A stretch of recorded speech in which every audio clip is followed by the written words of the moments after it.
solar mini-grids have turned from small pilots to an electrification wave. We were there when mini-grid regulation was established. When financial transactions were closed, we saw new technology thrive and companies fail. This is where we tell the stories. This is where we discuss the future. The mini-grid business, powered by INENSUS. Hello, this is Nico. Welcome to our mini-grid wrap-up 2023 with my dear colleague and COO of INENSUS, Joanis Holzigel. Good morning, Nico. Hi, Joanis. Let us start with the most important thing, something that the mini-grid sector is indeed very good at, which is organizing events. So at the end of February, ESMAP held the 7th Mini-Grid Action Learning event in Nairobi, which was probably one of the largest mini-grid conferences ever held, with some close to 800 attendees.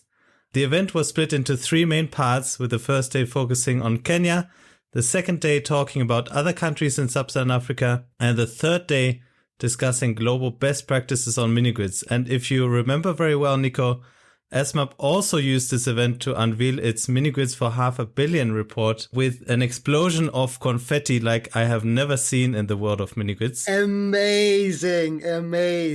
Yeah. And then finally also 100 participants got the chance to visit some actual mini-grid sites in Western Kenya. Yeah, and they flew them in, right? Exactly. They flew them all the way to Kisumu and then took another bus ride, I think, of another like 2 or 2.5 hours. Great. To see a couple of mini-grid sites. Very much dedicated. And then at the end of the year, there was COP28 and various mini-grid companies and AMDA and so on were present and also posted their experiences and pictures. So now, while very relevant for the sector overall, on the mini-grid side, there do not seem to have been any significant news. To be honest, the largest announcement was probably that GIAP and Orlon extended the DART program in Nigeria by another $15 million. Beyond this, Zambia, Mozambique, and Nigeria announced some commitments to further building out mini-grids. Generally speaking, even though there was an agreement on transitioning away from fossil fuels, you can't help but feel some disappointment at the slow pace of progress. This is no surprise, though, I believe, because, well, the event was held in Dubai. What could you have expected? And the CEO of the 12th largest oil company as chairperson. If I remember well, Nico, the BBC even originally reported that they were planning to use the event to strike some oil deals, but they quickly refuted that claim. Crazy. All right. While we are talking about deals, let's talk about finance for the mini-grid sector, because our audience is usually most interested in that. Yeah, Nico. So based on our own research, we estimate that the total announcements for mini-grid grants, investments, and financing in 2023 sum up to some $3 billion. Oh, and what was the largest announced financing for mini-grids? 3 billion sounds like a very large number. Yeah, Nico, well, the largest one of that takes up almost 50% of that number, and it's something that probably most people have not even heard of. So the Ministry of Finance in Angola apparently has secured a loan for some 1.29 billion euros from Standard Chartered to finance the construction of some 48 mini-grids in Angola. And this project is said to benefit some 203,000 households across Angola, coming in at a cost of a bit more than $6,000 per connection. I mean, this is a pretty high cost per connection, but this is no surprise with each mini-grid being around 6 megawatt peak in size. I just hope that with such a large amount of investment, they got their demand assessment right. Yeah, but maybe they have. Remember, Angola is an oil-driven country and 1 liter of diesel or petrol is below 30 cents. I guess that people have a pretty high demand with air conditioners around every corner. Yeah, well, let's see. I haven't gotten the details yet, but certainly looking forward to see them. Also, Nico, what is actually happening or what has been happening in the main mini-grid market, Nigeria, in 2023? Yeah, well, After the end of the current funding program, somehow a funding gap occurred. And this is now to be filled by the new Nigeria DARES program. The World Bank has approved $750 million under the Nigeria Distributed Access Through Renewable Energy Scale-Up, called DARES project, which is financed by an International Development Association credit and aims to leverage over 1 billion of private capital and significant parallel financing from development partners. Well, the World Bank is quite daring here. Yeah, indeed. No. I think the Nigerian mini-grid market will actually thrive. No doubt about that. Are there other things that have happened in Nigeria? Sure. We've already talked about DART, and the original DART program had 11 million to support 25 mini-grids across Nigeria, and now we've heard that another 15 million are coming on top, which is nice. GIAP is not just supporting the DART, but also another facility together with Hill Denham, and they are providing 50 million in local currency finance to the decentralized renewable energy sector. Also very welcome. Local currency finance is exactly what the mini-grid sector needs. Especially in Nigeria, Nico. I think that country has been struggling with exchange rates for some years now. Yes, that's true. Yeah, but from my perspective, I think 2023 really has been a year of increased activities in Francophone markets in particular. So let me just read through some announcements very quickly to show you the scale of investment that we have seen in Francophone markets. So in Mauritania, the African Development Bank Group authorized a 14 million euro grant for the Rimdeer mini-grid electrification project, which is a desert-to-power initiative. In Madagascar, the European Union and the AFD committed some 33 million euros to support electrification by mini-grids. In DRC, the Multilateral Investment Guarantee Agency, or short MIGA, of the World Bank has issued a $50 million guarantee to Congo Energy Solutions for solar hybrid mini-grid projects, which will be developed through Nuru. In Cameroon, the African Export-Import Bank is lending 53 million euros to the government to construct some 87 mini-grids. And in Senegal, KfW has provided a 130 million euro financing package for the deployment of mini-grids. So as you can see, there has been a lot of activity in Francophone markets in 2023. Yeah, very nice indeed. And also nice to see that the Desert to Power project on the mini-grid side is finally coming to fruition. We've been talking about Desert to Power for so long. That's true. Nico, what other finance aspects should we mention for 2023? Well, yeah, there is some continent-wide funding. For example, Germany has pledged 40 million euros to SEFA, the Sustainable Energy Fund for Africa. And the Green Climate Fund, which is highly interesting, I believe, approves a $50 million funding for CAMCO's new blended finance for Africa, REPP. Sorry, Nico, is CAMCO a public sector entity or a private entity? Because I always thought that the Green Climate Fund only finances public sector projects. Yes, but they can also support banks for debt funding to the sector. It's just that they are very careful in not providing any grants to private sector. That's what I understand. And CAMCO are acting like a private fund or so. But yeah, I'm not 100% sure about that, to be honest.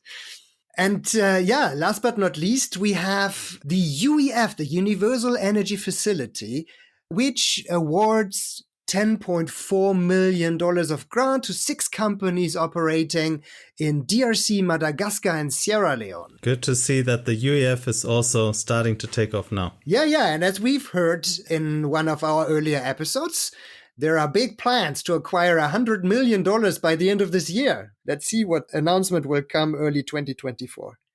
Now, with all of that, does that mean that the private sector is finally getting the equity and debt it needs to scale? Yeah, well, Nico, according to some reports, at least the overall financing for the private sector seems to have kept increasing in 2023.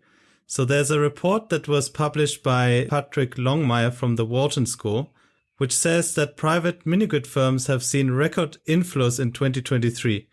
Over the last 7 years, they have received financing of some $500 million USD, and of that, $200 million USD was received in 2023 alone. So in 2023, we have also, however, seen a very significant shift towards increased investment from the public sector, which accounted for more than 90% of the total financing for private companies.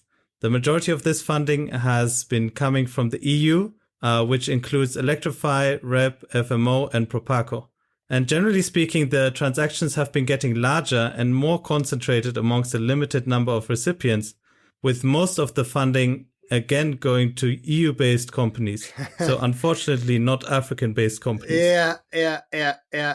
So it's the EU driving basically the electrification space at the moment, with the companies and the funding. Interesting. But I think that the firm that received the largest financing in 2023 is not EU-based, right, Nico? True. That was Husk Power Systems, based out of the United States and India. So Husk Power announced that it has closed a total funding of $103 million, composed of $43 million equity and $60 million debt, which is the largest ever raise in the mini-grid industry for electrifying communities in rural sub-Saharan Africa and South Asia. And that happened just a few months after Husk Power having reached EBITDA positivity.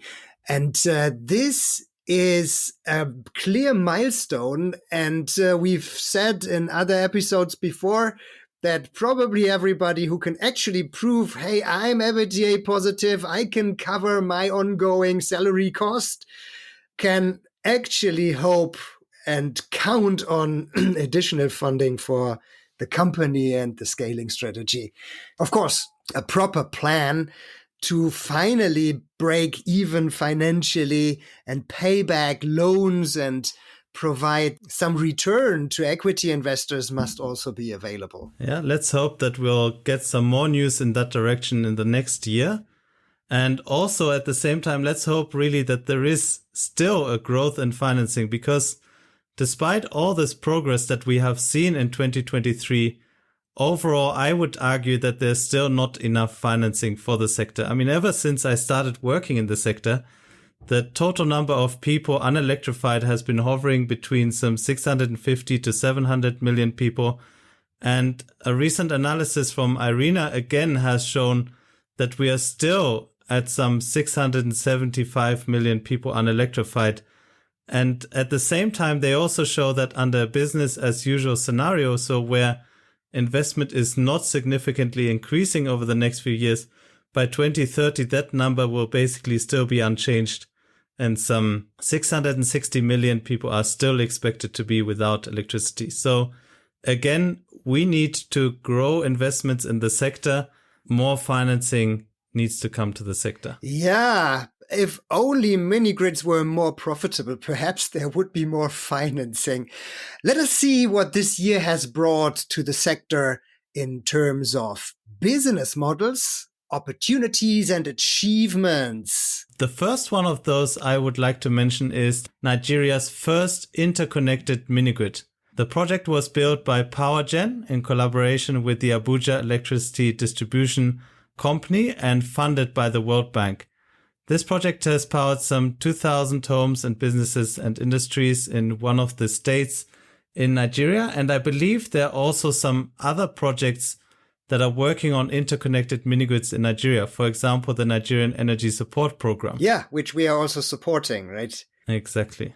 Then the second achievement that I would like to mention is that finally renewable energy credits and certificates are being used to build mini-grids. So the Congolese solar developer Nuro has announced that it is building 2 solar-based hybrid mini-grids in the DRC that are financed by Google's purchase of Peace Renewable Energy Credits, or in short PRECs.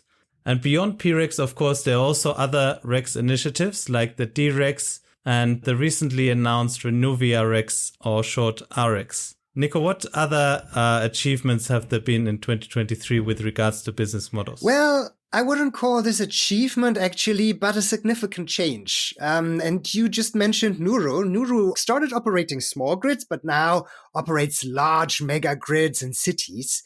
And these projects seem to be quite profitable. And PowerGen, by the way, has taken a similar approach, moving towards larger systems and larger communities. But the interesting news in 2023 was that some years back, the sector celebrated the first project finance, or one of the first project finance approaches through this asset co-opco model.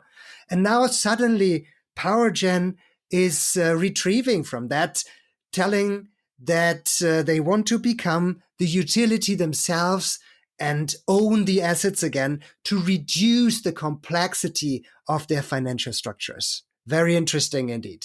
So now many mini-grid companies improve their profitability through activities in adjacent solar markets.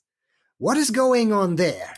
Yeah, especially in the market for institutions, so health facilities, education facilities. I think that we are seeing some innovation, and especially around the new ESCO model, or perhaps it's not a new model, but it's a model that is now increasingly being tried out, where an energy service company essentially provides the service of providing electricity to an institution and does not charge the client for the upfront installation, but rather gets back the initial investment through the ongoing service charge. So in this instance, for example, we have seen that the UNHCR, which is the UN Refugee Agency, has welcomed the IKEA Foundation as a new partner to the Green Financing Facility with a $23 million commitment to accelerate the transition of UNHCR offices to solar energy. And again, these are to be electrified using this ESCO model approach, coupled with a financial guarantee. And again, we are seeing this ESCO model also being rolled out in other instances. For example, the UNDP intends to roll this out in the future, and UNICEF is also thinking about that at the moment. I think that this presents an interesting opportunity for the mini-grid sector, something that the mini-grid players could certainly get interested in. Yeah, especially as the model is very similar to owning and operating mini-grid assets, right?